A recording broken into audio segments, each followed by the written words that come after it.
What is up, you guys? Welcome back to the channel. Hopefully each and every one of you guys is having a great and amazing day. If it's your first time stopping by, go ahead and smash that subscribe button. Follow me on both of my social media links, both Instagram and Snapchat, to be the first to know exactly when my videos go live. Today, as you see, the hood is popped on the RS, and we are doing a little bit of an install. We are installing the Guardian Angel from Stratified. Let's go. Alright, so Guardian Angel. Well, what does the Guardian Angel do? Pretty much, it is a fail-safe for the RS. These cars are known to have an overboost issue, and that pretty much eliminates that issue. So what it does is it connects to your vacuum source from your manifold, and it goes into the Guardian Angel. So in the back of the Guardian Angel, there is a bypass valve in. In the front, there's a bypass valve out. So from the manifold, it goes to the bypass valve in, and so it gets its vacuum source from there. And bypass valve out goes to your blow-off valve. In my case, I have the Tial 50 millimeter. So on the front here, you see you have the vent to atmosphere adjustment, and that's your adjustment for the blow-off valve on how fast it releases.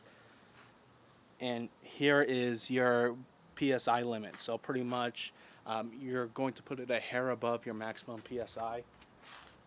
There is some adjusting to do naturally once it's all installed. And so for instance, if my wastegate got stuck closed, it would pretty much just dump all the boost. As soon as it goes over the maximum PSI that you have your Guardian Angel set to, it will dump boost, preventing a catastrophic engine failure.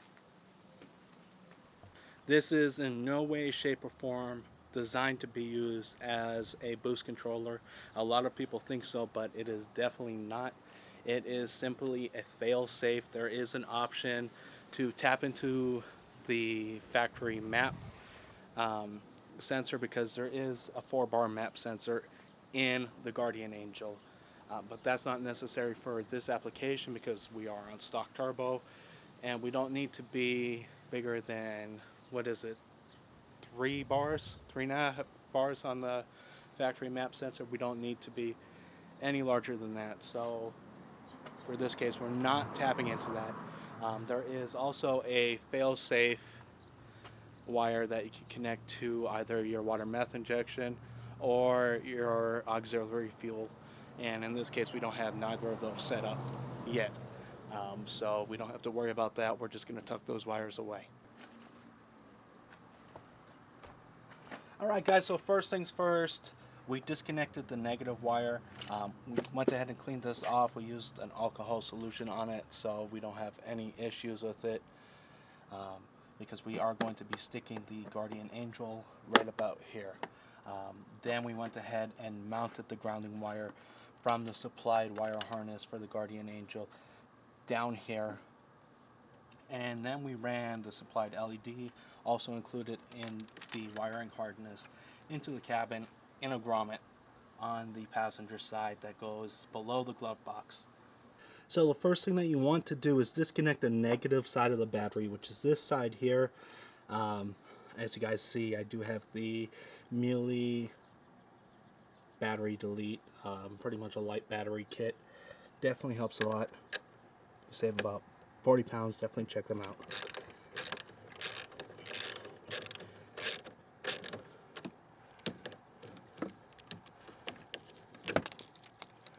And just like that, we killed the power to the car. So these are the wires that I'm speaking of. One of them taps into the map sensor. One of them goes to either the water meth injection or auxiliary fuel for another fail-safe. So right down there, I'm sure you can see it, there is a ground wire. We are going to run the stratified wire to it. So this grounding wire, as you see, I have the nut through it already. We are going to put it back down there. So the next step is to take this wire, which is the LED, and I just kind of routed it behind the intake and into the cap, and there's a grommet back there.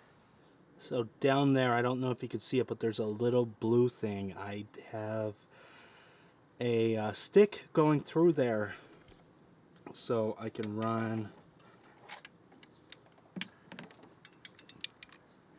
this end of the LED light. I'm pretty much just going to tape it there and run it through,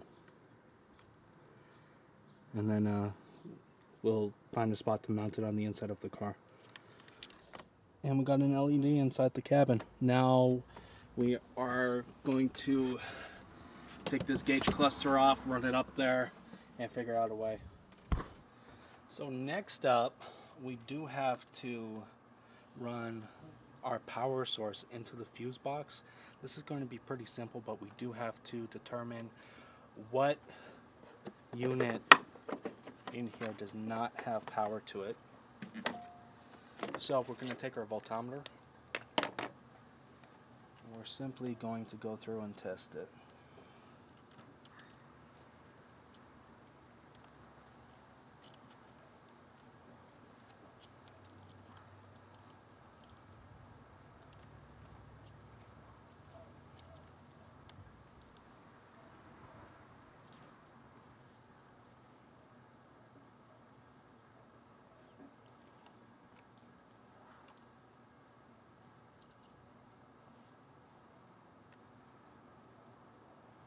Such a fail. I do not have any power to the car. Wow.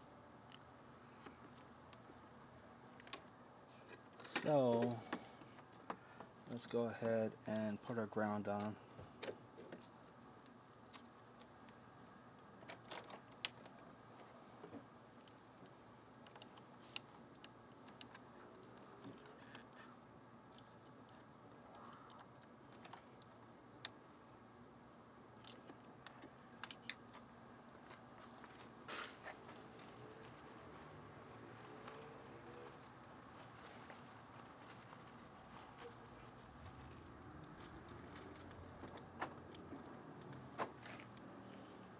Alright guys, so what we have to do now is determine a fuse slot that we can plug our fuse in that does not have power while the car is on.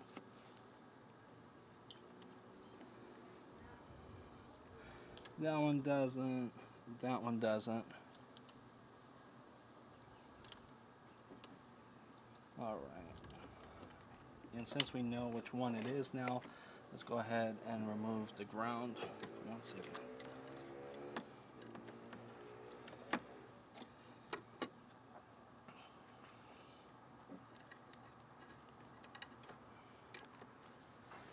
So, let me go ahead and take you guys off of here, away from the tripod. That is where we are going. We may have to do a little bit of trimming, but I'm not 100% sure yet. Let's go ahead and move on to the next step. So the next thing that we are going to do involves a zip tie.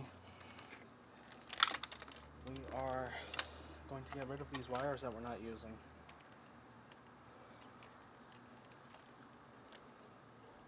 You don't want to make these too tight of a bundle, but we want to get rid of them, so.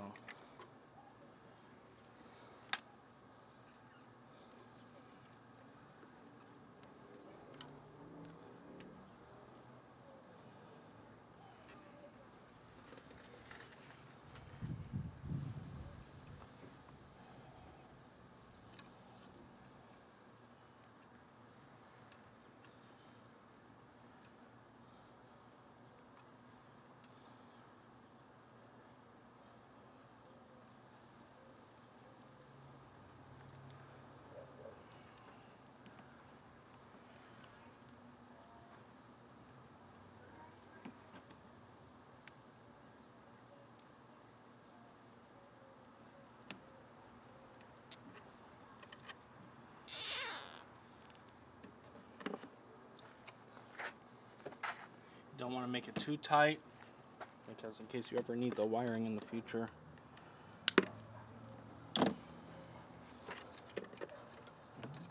I'm just going to tuck this between the fuse box and the battery.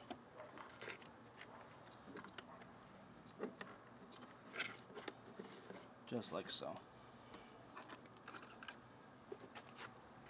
So the next step is going to involve some double-sided tape. Let's go ahead and mount the stratified box, the Guardian Angel.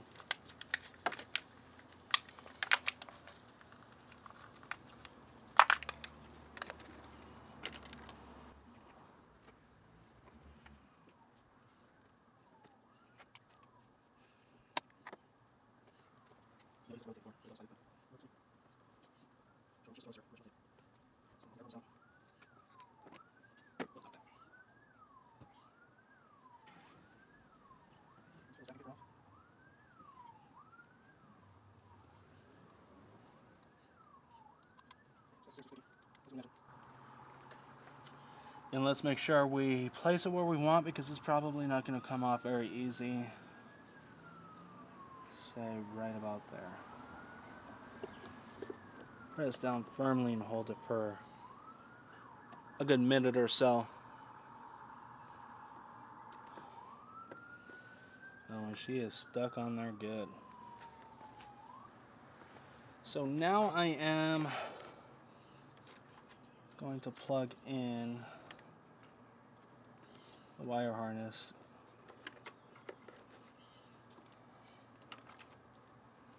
into the Guardian Angel.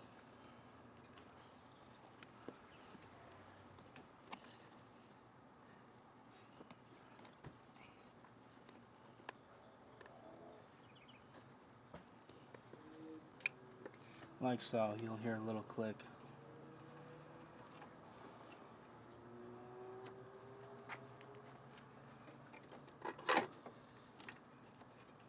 And now I suppose we will test it to see if it works. I didn't run that very well.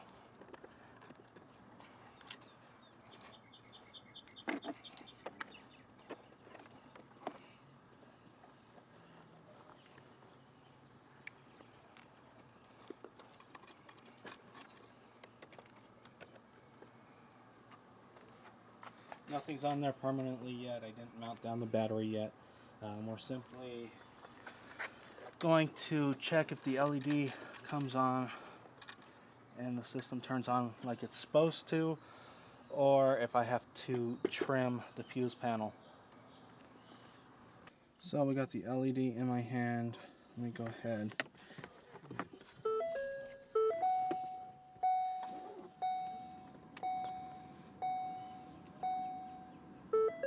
Not flashing. I believe we're going to have to trim it. Alright, so a little change of plans. It does not go over here. Plug it in right up here. It works just fine. And just go ahead and listen. You'll hear it prime as soon as I turn this ignition on.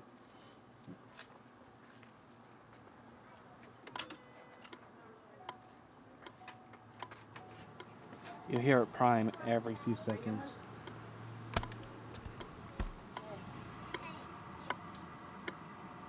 Let's take you to the inside of the car so you can see the LED flashing. It's doing what it's supposed to.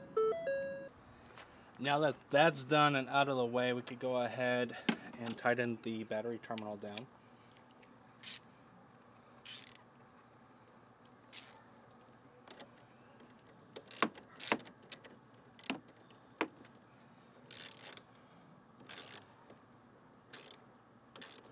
Nice and snug. Done with these, let's put them away. Somehow I did have both an 8 and a 10. I would call that a miracle, because that just doesn't happen. I guess it's time to run some vacuum line or start running the LED into the dash. Let's do the LED. Alright guys, next up we have this pry tool, and we are gently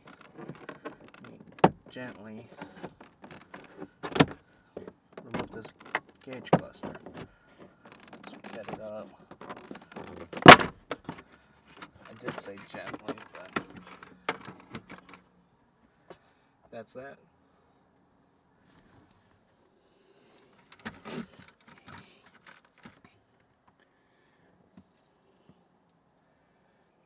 Next up, we are going to run something down there so we can run the LED up. Alright guys, watch this magic trick.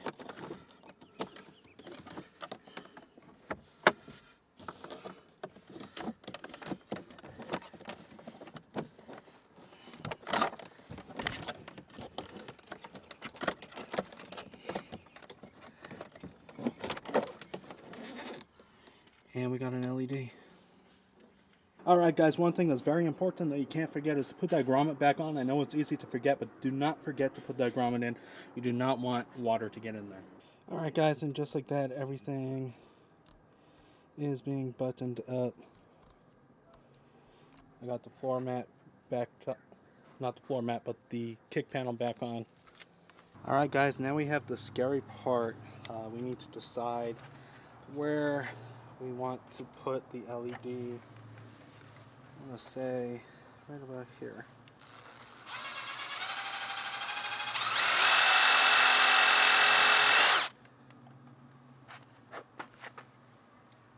Drill a small, clean hole.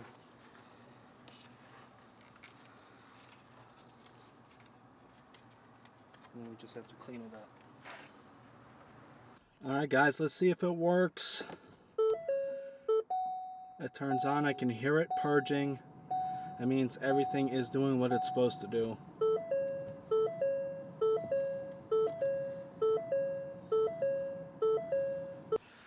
Alright you guys, and just like that, we are almost done with the Guardian Angel for the RS. We got all the wiring done.